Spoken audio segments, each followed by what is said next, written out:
Seja muito bem-vinda ao Reencontro, um podcast para mulheres conscientes que sentem o chamado de se reencontrarem e viverem uma vida mais leve e autêntica. Eu sou Ana Marques, mentora de mulheres, e nesse podcast eu quero te desafiar a conectar alma e espírito, para que você ganhe clareza do que você quer, desenvolva a sua conexão interna para saber o caminho a seguir e tenha coragem e sabedoria para agir de acordo, se tornando quem você veio ser, construindo a vida que você quer ter. Não é sobre espírito ou matéria. Aqui nós vamos encontrar o caminho do E, para aprender a integrar espírito e matéria, para que você possa viver a sua verdade sem se desconectar da vida cotidiana, para que você possa aprender a escutar a vida e dialogar com ela. Se você carrega esse desejo de alma de ter uma vida mais leve e alinhada à tua essência, em toda a sua potência, vem comigo, que agora começa o seu reencontro. E se eu te contasse que você não precisa de rituais para fortalecer a sua conexão interna? Você, na verdade, não precisa de nada externo para encontrar a sua voz. Isso é só mais uma maneira que, às vezes, nos é apresentada da gente se tornar dependente de algo externo e se desviar do caminho de soberania. Por exemplo, rituais com velas, rodas de tambor, vestidos na floresta, incensos, mantras, cacau. Tudo isso pode ser bacana? Pode ser legal? Pode. Mas você precisa disso para se conectar com a sua voz interna? Não precisa. O que você precisa de verdade é trabalho interno. Silêncio, atenção, presença, para começar a escutar os sussurros do teu eu. Ele já está aí, só que muito provavelmente está mandando uma série de sinais, mas você não está presente e atenta para conseguir escutar. É importante que a gente exercite essa escuta ativa, aberta. É importante esvaziar esse grande cálice que somos para receber. E antes que você ache que eu sou contra rituais, eu não sou. Muito menos contra rituais de culturas originárias, de religiões. Não tenho nada contra rituais. O que eu sou contra é a ideia de que você depende do ritual, de que você depende de um guia, de um guru, para conseguir se conectar. Não depende. E essa mentalidade, ela acaba sendo uma réplica desse padrão, né? Dessa dependência externa, entre aspas, que você não acredita ser capaz, não acredita ter essa força dentro de você, então precisa de algo externo que te ative a força. Ou precisa de algo externo que te abra o caminho. Isso não é verdade, a gente tem o caminho dentro de nós. E enquanto você continua replicando esse padrão de dependência externa, ao invés de te ajudar a desenvolver a tua soberania e o caminho para você mesma, vai só reforçar esse padrão. A gente pode fazer rituais? Claro que pode. Eles ajudam? Sim. Muitas vezes ajudam muito.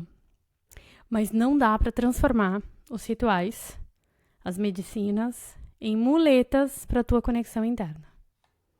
Inclusive, se a gente for olhar para a neurociência e o que ela traz do que já se entende sobre o funcionamento do cérebro, e aqui fica bem o parênteses, muitas vezes a ciência está bem atrasada em relação às culturas mais conectadas, né, com esse mundo interior. Mas hoje já se consegue explicar e entender por que os rituais são tão potentes. Quando a gente está falando do nosso cérebro, né? Então existe lá um caminho que a gente está acostumado a percorrer. Os neurônios estão acostumados a percorrer uma grande via de 4 faixas, velocidade super rápida, gasto de gasolina mínimo. São coisas que a gente faz sempre, padrões que a gente carrega, seja de pensamentos, de ações, de tomada de decisão. Isso é um padrão automático. Cada vez que a gente quer tomar uma decisão de sair de um padrão automático, é um grande esforço para o nosso cérebro. E existe muito essa tendência de querer voltar para o que, entre aspas, eu já conheço, para o que é mais fácil para mim, e esse mais fácil é o que é já automático, já integrado totalmente na via de 4 faixas do nosso cérebro, né? Criar um novo caminho neural é abrir esse caminho à picareta. Até que ele vá, né? A gente vai caminhando por ele vai se abrindo, vai se alargando, até que ele vira um novo caminho, um novo padrão automático. Mas esse movimento, ele gera muito estresse no cérebro. E o cérebro, ele tá o tempo inteiro tentando economizar energia, poupar energia, né? Então, o cérebro é mais gostosinho. Por que é tão desconfortável também, tão incômodo às vezes mudar um hábito? Porque é muito mais gostoso você seguir o status quo, mesmo que seja um confortável, desconfortável, né? Isso é que a gente vai falar também quando a gente for falar da nossa relação mulher com o lugar que a gente ocupa. Muitas vezes a gente fica num lugar, mesmo ele sendo desconfortável, porque a força, o movimento que a gente tem que fazer para sair desse lugar, ele demanda muita energia e ele é desconfortável. Enfim, mas então o cérebro ele vai tentar sempre ir para o que ele já conhece, né? O tá ruim, mas tá conhecido. Então, quando a gente quer mudar um hábito, uma crença limitante, um padrão de pensamento, a gente precisa mostrar para o nosso cérebro, entre aspas, assim, é verdade esse bilhete. É isso que eu realmente quero. Então, além de tomar uma decisão, a gente precisa mostrar para o cérebro que essa decisão é real. A gente precisa inserir microações na nossa rotina que fortaleçam essa nova rota que eu quero criar. Que a gente consiga deixar claro para o nosso cérebro. Esse é o caminho que a gente quer seguir. Esse é o caminho que eu quero. É por aqui que eu vou. Decisão e microações. Nesse sentido, um ritual pode ajudar muito a reforçar essa decisão. Pode ser, inclusive, uma microação, porque ele ajuda a alinhar a intenção, né, essa parte emocional do cérebro, com a ação concreta. E isso ativa 2 áreas diferentes do nosso cérebro. Então, isso acaba reforçando o caminho que a gente quer seguir. Num lado, eu estou ativando uma parte emocional do cérebro, na verdade 3, né? No outro, a parte racional, intelectual, e no outro, a parte mecânica. Então, o cérebro ele tem uma série de maneiras série de áreas que são ativadas quando eu, por exemplo, vou pegar uma caneca. Antes de ir com a minha mão e pegar a caneca, o meu cérebro já desenhou isso. Então, muitas vezes, o ritual ele ajuda a reforçar esse novo caminho que a gente quer seguir por causa disso. Agora, vale muito mais um ritual desenhado por e para você do que você ficar seguindo o ritual dos outros. E o que eu quero te trazer aqui é o seguinte: os rituais ajudam, sim, muito. Qual é o problema? O problema é quando a gente coloca esse seguir os rituais como sendo, entre aspas, uma muleta para tua conexão interna. E mais problema ainda, quando você fica seguindo o ritual dos outros, assumindo isso como não tem que ser assim, entre aspas, porque foi assim que eu aprendi, é assim que fulano faz, então tem que ser exatamente assim. E aí, começa até a sair da autenticidade, a sair da tua conexão. Você acha que tá fazendo uma super conexão interna, mas no fundo você tá só seguindo algo que outra pessoa desenhou, que outra pessoa tá fazendo. Que talvez faça muito mais sentido para outra pessoa do que para você, e você, entre aspas, assume isso, né? Como engole como uma pílula com água. Então, quando a gente está falando de desenvolver a sua inteligência espiritual, é importante que você entenda que tudo que parte, tudo que vem nesse caminho, quanto mais autêntico for, quanto mais teu for, quanto mais a tua cara tiver, melhor. Mas você vai exercitar esse sair da matriz, sair do sistema, sair do que é, entre aspas, status quo e definido fora de você, e mais você vai conseguir acessar essa inteligência que está dentro de você. Então, nesse caso, né, quando você está seguindo só um ritual, quando você está fazendo porque você acha que tem que fazer para conseguir se conectar, ao invés de desenvolver a sua inteligência espiritual, que é naturalmente autêntica, porque ela vem de você para você, você deixa de exercitar isso e deixa de desenvolver a tua soberania sobre a tua própria espiritualidade.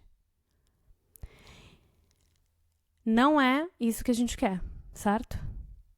Vou te contar um exemplo bem bonito que aconteceu de como um ritual autêntico de verdade pode te ajudar. E logo depois, fica aqui comigo porque eu vou ensinar como você pode começar a criar rituais poderosos para você. Então, primeiro, é uma história de uma mentorada minha. Ela já tinha passado pelo reencontro, né? Que é uma mentoria que eu tenho de 2 meses, onde eu te acompanho a desenvolver a tua inteligência espiritual e essa habilidade de começar a escutar e dialogar com a vida. E ela já tinha muito claro qual era o rumo que ela queria para a vida dela e o que ela precisava fazer para materializar essa visão. Só que o que acontecia? Como sempre, quando a gente está seguindo no nosso caminho de evolução e de desenvolvimento pessoal, vem uma força contrária que se apresenta, que é essa força contrária que quer que a gente fique no mesmo lugar, do status quo, que a gente pode chamar de resistência. Eu conheci esse termo, resistência, num livro do Stephen Pressfield, chamado A Guerra da Arte. Ele explica bem direitinho lá, e se você quer saber mais sobre isso, tem uma palestra no YouTube da Lúcia Helena Galvão, maravilhosa, falando sobre isso. Bom, a resistência é essa força que se apresenta, então, quando a gente está fazendo, ou quando a gente está prestes a fazer algo que realmente vai nos levar para um outro nível de consciência. Game changer.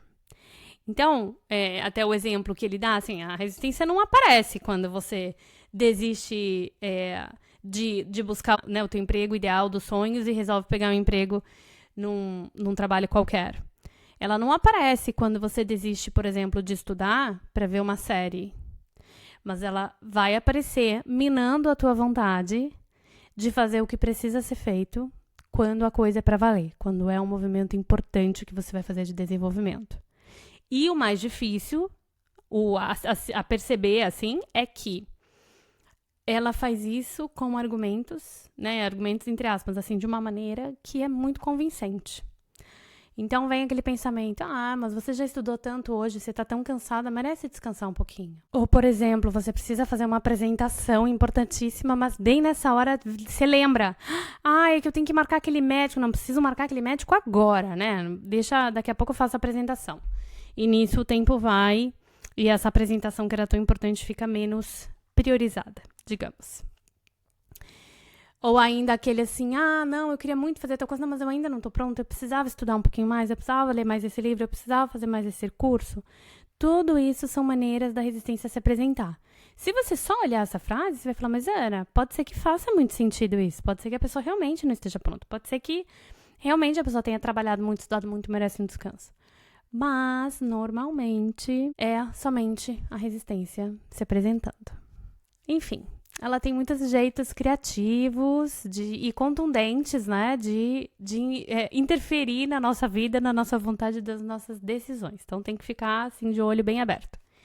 Fato é que, quando a gente cede à resistência, não conseguimos fazer o que a gente precisa fazer para evoluir e alcançar a vida que queremos para nós. Sabe aquela frase?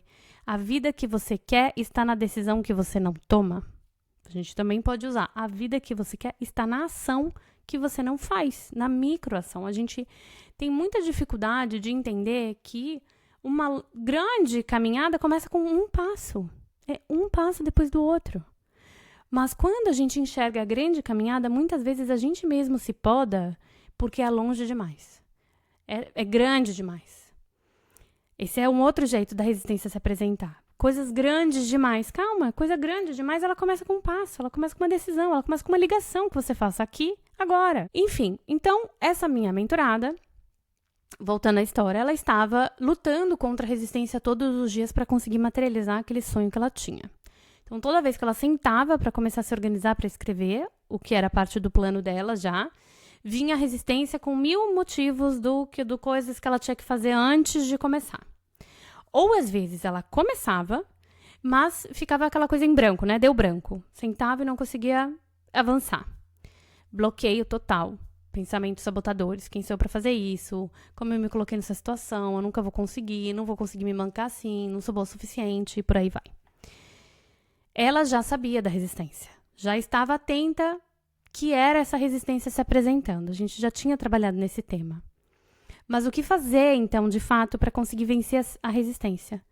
E foi aí, gente, então assim, tô dizendo todas essas coisas de ritual, mas não sou contra rituais. Os rituais bem desenhados, bem adaptados, eles ajudam a fortalecer a tua conexão com você mesma. O meu problema e o que eu quero trazer aqui como reflexão são os rituais que não são feitos por você, que você adota de alguma pessoa e que viram esses tenques para sua conexão interna ou essas muletas. Esse aqui é o perigo de você continuar num lugar de dependência. Mas nesse caso dela, que a resistência estava se apresentando, o que ela precisava para vencer essa resistência? Conectar com a força do propósito dela. Era disso que ela precisava. Então eu sugeri que ela criasse um ritual, Não fui eu que falei o que ela tinha que fazer no ritual dela. Que ela criasse um ritual. Que a colocasse em conexão com esse propósito, com esse desejo, com essa grande missão, antes de sentar para escrever. Por que eu sugeri isso? Porque dessa maneira, ela ia conseguir alinhar esse pensar, sentir e agir, e ia entrar na situação, no sentar para escrever, com uma mente adequada, com uma mente elevada, que não tem aí resistência que entra. A resistência, na verdade, ela aparece muito quando a gente está nessa mentalidade de dia a dia, sabe? Quanto mais atenta você fica, quanto mais presente você tá, menos poder a resistência vai ter sobre você. E fazer um ritual, né? Então, com essa potência. Eu falei para ela, pense em algo que vai te conectar com o teu propósito, que vai te conectar com a tua missão. Não precisa ser nada complicado, gente. Esses rituais pode ser, às vezes, 3 ciclos de respiração.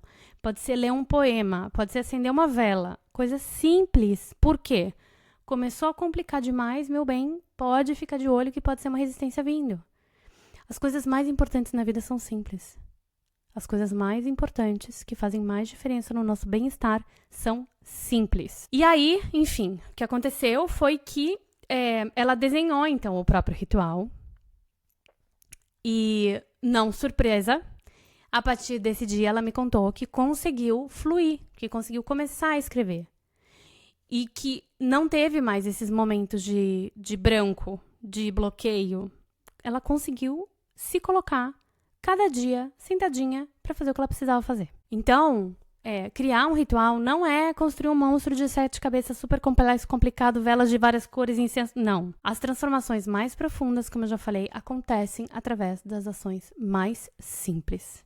Não é? Como é que é? Nos menores frascos estão os melhores perfumes e os maiores venenos. O que você precisa para criar um bom ritual? A primeira coisa é pensar nisso. Como é que eu alinho para essa situação o meu pensar, sentir e o agir? Então, algumas sugestões para você.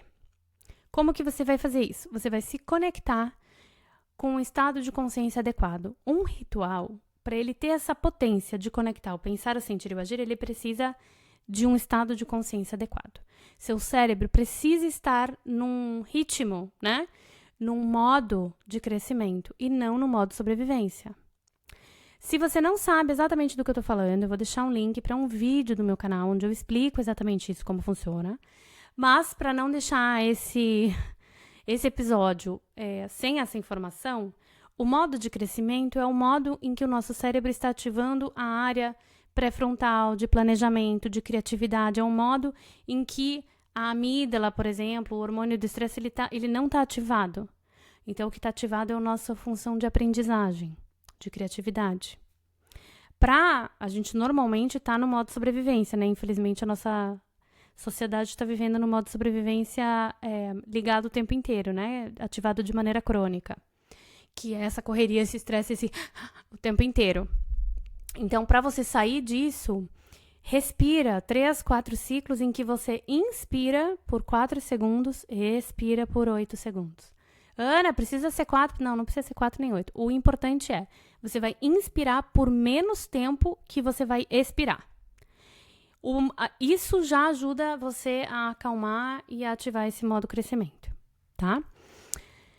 Segunda coisa, você vai fazer um exercício de imaginação ativa, né? Que é imaginar como é a tua vida com aquilo realizado. Com o teu sonho realizado, com a tua tarefa cumprida, com o que quer que seja realizado. Como é quando isso já aconteceu? E vai sentir. Tentar perceber com todos os seus sentidos, o cheiro, a sensação, a situação, a cena, como é essa nova realidade. E, quase mais importante que isso, ou igual de importante, quem é você nessa realidade diferente? O que muda em você? Então, já estamos com o estado, o pensar, modo crescimento. O sentir ativado e conectado com o propósito. E o terceiro ponto é fazer uma ação que reforce isso. E aí essa ação pode ser uma oração, pode ser acender uma vela, pode ser ler uma frase que te inspire, pode ser espreguiçar, ouvir uma música, cantar, olhar para o sol.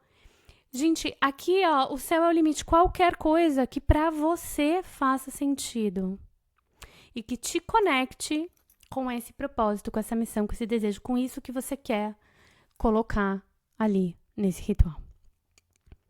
E é isso, gente. Simples, fácil, não tem custo, pode ser muito rápido, não precisa demorar 10 horas, 1 hora, meia hora, às vezes questão de 3 minutos você faz tudo isso, menos até. Esse ritual desenhado por e para você é muito mais potente do que qualquer outro ritual que você simplesmente adote, copia, cola, para te ajudar a se conectar com a sua conexão interna, com a sua sabedoria interna. Dessa maneira, com essa prática, você já começa a construir essa ponte entre matéria e espírito, sem se distanciar da vida cotidiana. E para mim esse é um ponto bem importante. Quanto mais a gente vai desenvolvendo a nossa inteligência espiritual, mais a gente precisa estar presente na nossa vida cotidiana. A nossa vida é aqui. Somos seres humanos encarnados na Terra, nesse momento. Então, não adianta só desenvolver a tua inteligência espiritual e ficar lá, sonhando. Não. A gente vai para o céu e volta para a Terra. Vai para essa conexão interna, para esse mundo espiritual e materializa, traz para a Terra. Essa é a nossa tarefa. Ser ponte entre o céu e a Terra. Eu espero que você tenha gostado demais desse episódio. Se você gostou, aproveita para encaminhar para alguém que também precisa ouvi-lo. Se ainda não está inscrita no canal, aproveita, se inscreve e deixa seu comentário, que eu adoro saber como esse episódio te tocou. E se chegou no seu momento de fazer o seu reencontro, entre em contato comigo que eu tô te esperando.